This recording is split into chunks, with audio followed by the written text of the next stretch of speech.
Welcome Holy Spirit. Welcome to this video. Ang content natin ay ang Mateo 24 verse 30.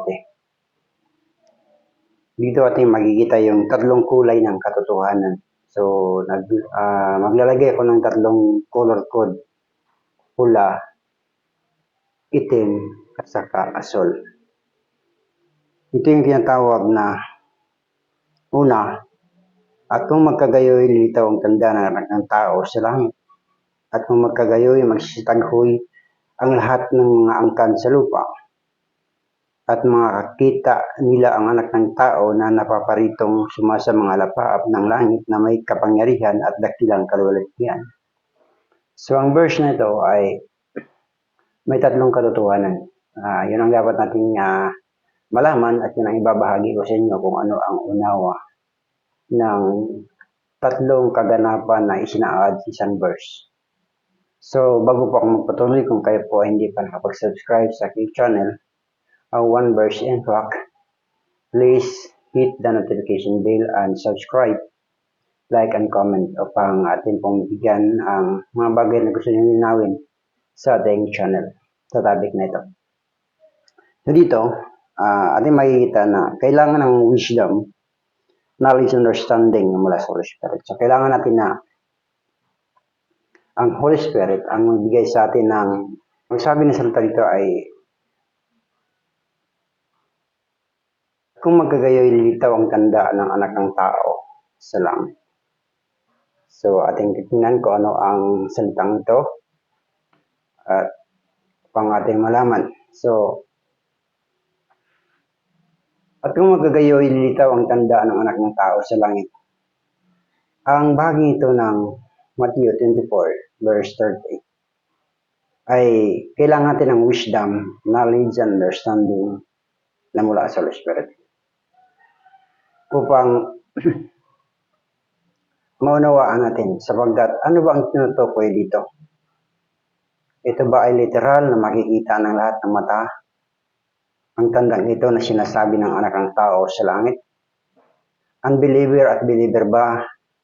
Kapag dinala ng Diyos sa katuparan ang katotohanan ito ay makikita ng lahat ng may mata ng mga tao na makakaunawa at nakakaalam sa mga bagay nito na ang sabi at kung magkakayoy lilitaw ang tanda ng anak ng tao sa langit. So, kailangan natin ng Holy Spirit upang ating maunawaan. Kailangan natin ng wisdom, knowledge, understanding na mula sa Holy Spirit upang ating maunawaan kung ano ang katotohanan ng mga salitang ito.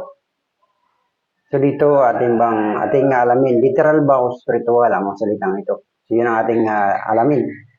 Kung ang tanda nga ba ito na lito sa langit ay makikita ng unbeliever at saka ng believer ng lahat ng tao. So dito ating alamin kung ito ba literal. Kung literal ito, ano ang unawa? Ano ang katotohanan? Meron ba tayong makikita ng katotohanan tungkol sa mga salitang ito? At kung magkagayoy lilitaw ang tanda ng anak ng tao sa langit. Kung ito literal, paano natin ito unawain? So pakinggan po natin ang video ito. Kung ito ay spiritual, ano ang katotohanan? So kung ito ay spiritual, ng mga salitang ito, at kung magkagayoy lilitaw ang tanda ng anak ng tao sa langit, kung ito ay spiritual, makikita natin sa salita ng Diyos. Makikita natin ito sa mga katotohanan na ating matutuklasan sa video ito. So dito, ang bahagi ito ng Mateo sa unang bahagi niya is, at kung magkagayoy ang tanda ng anak ng tao sa langit, hindi ito literal, kundi spiritual. Dito po ang dapat nating alamin, sapagkat ito ay hindi literal na makikita ng lahat ng mata. Unbeliever man o hindi, ay mananampalataya man o hindi, ay makikita ba niya ang salitang ito sapagkat lilitaw. So pag sinabing lilitaw, makikita. Sino ang tanong dito ay sino lang ang makakakita kapag nangyari at na ang tandang ito ng anak ng tao sa langit ay lilitaw. So yun ang dapat nating alamin. So number one, na bakit spiritual ang papahulugan ng salitang ito ng Matthew 24 verse 30 sa unang bahagi niya. Sapagkat sa John chapter 14 verse 1 and 2, sinabi ng Panginoong sa Kristo diyan na sumampalataya kasi sa Diyos, sumampalataya din kayo sa akin. Sumampalataya namin kayo sa akin. Sa bahay ng aking ama ay maraming tahanan, kung gayon ako'y paparoon at ipaghahanda ko kayo. So, ibig sabihin, ang salitang ito, tanda ng langit, ay naparito ang Panginoon sa Kristo sa lupa. Parang tao, dalhin sa langit. Ito yung tinatawag na tanda ng anak ng tao sa langit. So, ito yung layunin kung bakit ang Panginoon Jesus ay naparito para ang tao ay paghanda ng dako sa langit, sapagkat sabi niya, sumampalataya kasi sa Diyos, sumampalataya din ang sa akin. At sa bahay ng aking ama ay maraming tahanan, kundi gayon, paghahanda ko kayo at ako'y paparoon, upang ipaghanda ko kayo ng dako ang inyong kalalagyan. So ito yung unang tanda ng langit, tanda ng anak ng tao. Ibig sabihin, ito yung mga bagay na dapat makita kapag ang isang tao ay sumampalataya sa Panginoong Hesus Kristo. Mayroong expectation na lilitaw ang tandang ito. Ibig sabihin, magkakaroon ng katuparan sa langit ang tungkol sa anak ng tao. Kaya nga anak ng tao ang ginamit dito sapagkat siya ay nagkatawang tao at para sa mga tao. Ang layunin kung bakit siya nagkatawang tao ay para sa mga tao. Upang ang tao ay maghanda ng dako sa Diyos sa langit. So ito yung unang katotohanan na hindi ito literal kundi spiritual na lilitaw ang tanda ng anak ng tao. So pangalawa is sa Matthew 22 verse 1 to 2. So sabi naman ng Panginoon sa Kristo dito, ang kaharian ng langit ay tulad sa anak ng hari, sa hari na naghahanda ng tiging ng kasal sa kanyang anak. So dito makikita natin na ang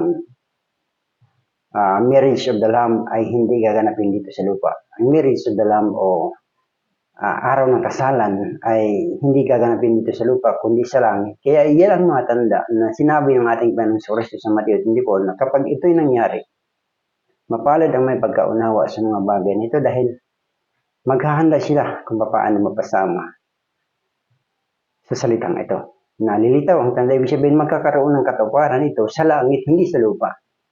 Ang tungkol sa mga bagay na ipinarito ng ating Panginoon sa Kristo para sa sangkatauhan ay magkakaroon ng katuparan ito sa langit. Kaya nga dito, makikita natin na ang dulo ng kapahayan nito ay rapture. So ang rapture na tinutukoy dito ay ito. Pahayag chapter 12 verse 1. Dito natin makikita na at nakita ko ang dakilang tanda sa langit. Ang isang babae na nararamtan ng ilaw ng araw. So, tingnan natin na ang Revelation 12, chapter 1,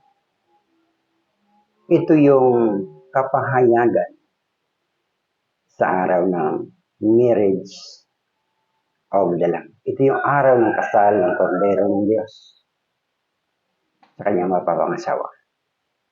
Kung bakit nararamtan ng araw ang babaeng ito at mayroon siyang 12 puto, sapagkat yung darating ng panahon na yun, may church na maiiwan dito sa lupa.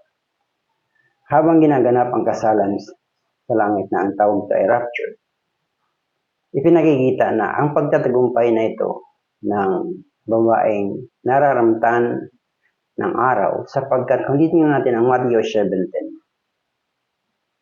ang Panginoong sa Kristo ay umakyat sa bundok kasama ang tatlo, si Juan, si Tiago, at saka si Pedro. Nagbago ang anyo ng mukha ng Panginoon, nagkaroon katulad sa araw.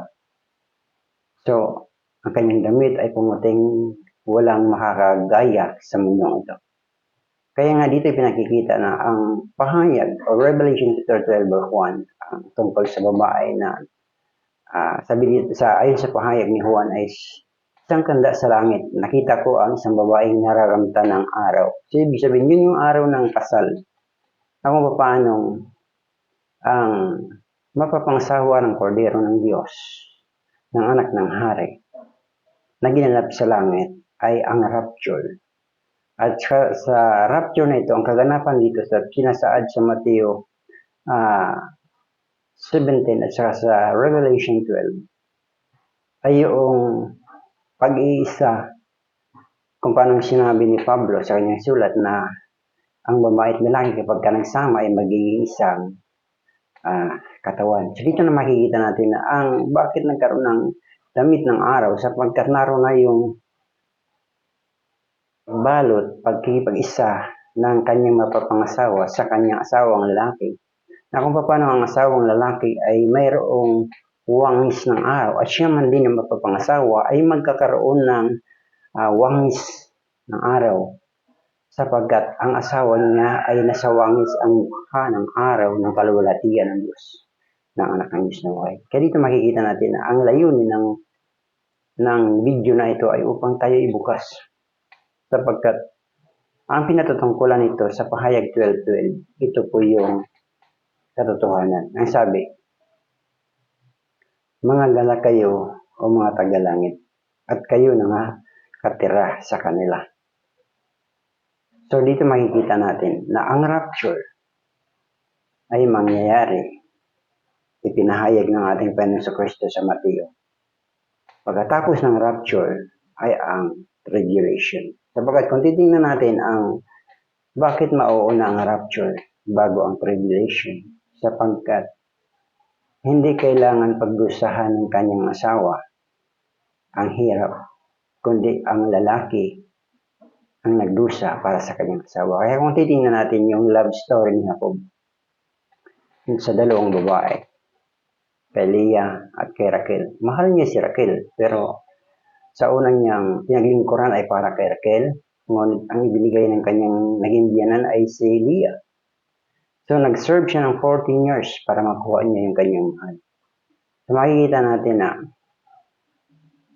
hindi kailangan dalanas ng tribulation ang kanyang mapapangasawa sapagkat dinanas na yung tribulation of the cross sa kanyang asawang lalaki. So, dinanas na ng ating Panginoon Kristo ang tribulation of the cross, yung hirap na din kanyang dinanas ng kasalanan at ang cross, ang ating makasalanan sa bundok ng Kalbaryo, upang tayo ay magkaroon ng pagkakataon sa araw ng kasalanan yun. So, ang bawat isa, kinakailangan magkaroon ng unawa sa mga bagay nito.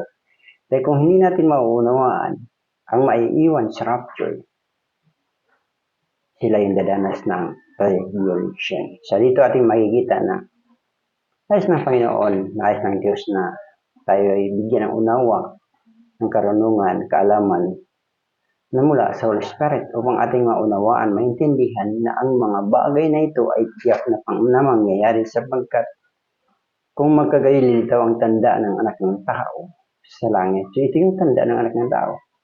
Ang tanda ng anak ng tao na parito siya para tayo iligtas at ibaganda ng dako na kung saan siya naroon naman tayo. Ang tanda ng anak ng tao sa langit ay upang ganapin ang kasal niyanda ng kanyang ama na hari para sa kanyang anak. Ang kaganapan ng pagsasama ng babae at lalaki ng mapapangasawa ng kordero ng Diyos ay kung ano ang lalaki ay magiging gayon ng kanyang asawa. So kung ang Panginoon Kristo ay napakita sa mataas na bundok at nagbagong kanyang anyo na ang kanyang anyo ay tulad sa araw, anong magiging itsura din ng kanyang mapapangasawa? Hindi ba't siya mararamdaman din ng araw? Kaya dito makikita natin na ang katotohanan nito ay nagbibigay sa atin ng liwanag at katiyakan na kung tayo ay mananatili sa Diyos, kung tayo ay patuloy sa Diyos, alamin ang mga malalim na bagay ng Diyos, masasama tayo sa rapture. Isang bagay lang na kailangan natin ng Holy Spirit.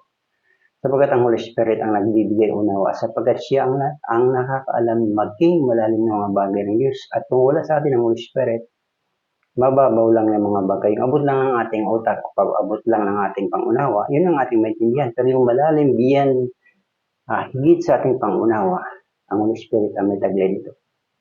At kapag ang Holy Spirit ang sumasa sa atin, malalim ng mga bagay ang mabubukas sa atin upang ating maunawaan ang masalitang ito. Ito ay part 1 ng Matthew 24, verse 30. Unang bahagi, ang tatlong kulay ng katotohanan. So, ang unang kulay ng katotohanan ay ang pula na ito'y pinatutungkulan sa rapture. So, nawa, Ang Holy Spirit ang higit pang magpaunawa kapag ka napanood mo ng buo ang video upang sa pamamagitan ng pakikinig nito, magkaroon ka ng divine knowledge and understanding, magkaroon ka ng breakthrough of divine revelation sapagkat ang mga bagay na ito ay hindi literal.